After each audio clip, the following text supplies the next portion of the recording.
So I took a shower this week and forgot to take the sign down for my show. And, well, now it looks like this.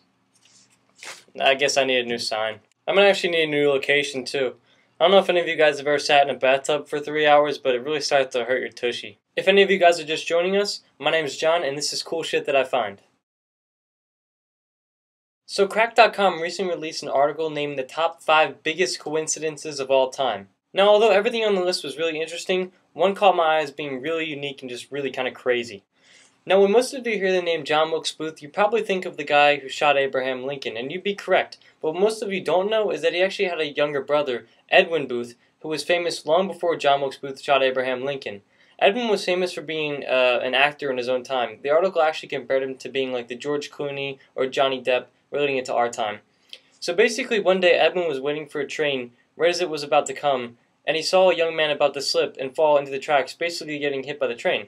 So Edwin jumped up and grabbed the man by the collar, pulling him away from the train and thus saving his life.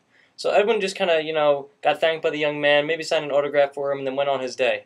A couple weeks later, he received a letter in the mail from the Army General thanking him for saving Abraham Lincoln's son's life. So yeah, basically John Wilkes Booth's younger brother saved the son of a man who his older brother would later assassinate. Yeah, that's a pretty big coincidence if you ask me. So something that you guys probably don't know about me is that I'm just a huge sucker for puppies and just dogs in general. In fact, sometimes when teachers see me in the back of the room and I'm on my computer and it doesn't really look like I'm paying attention, they probably think I'm on Facebook or Twitter or something, but I'm not. What I'm actually on is YouTube, searching for videos of cute puppies. So this week while I was searching for cute puppies, I accidentally came across a badass puppy. This video I'm about to show you, you'll see a dog on a boat, and what he does next is really awesome. Just take a look.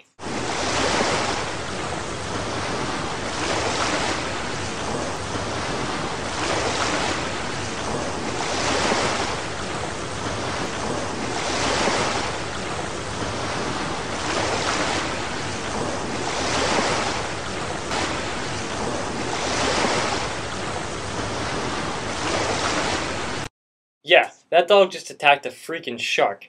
And as awesome as this video was, the better thing was actually a YouTube comment that somebody left that said, "Where was this dog on 9/11?"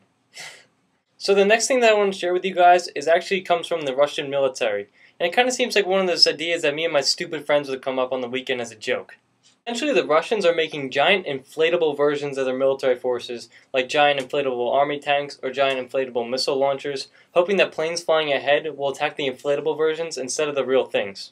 But this is really something you have to see for yourself to believe.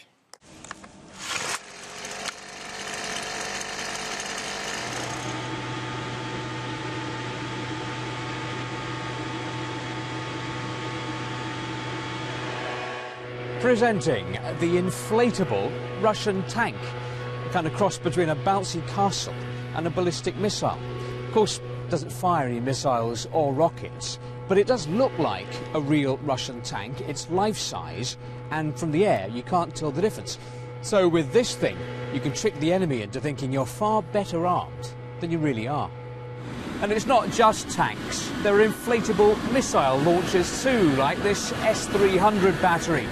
And inflatable fighter jets, inflatable radar stations, you name it, they'll pump air into it. And it's all made of a special material that will trick the enemy radar into thinking that these are the real things.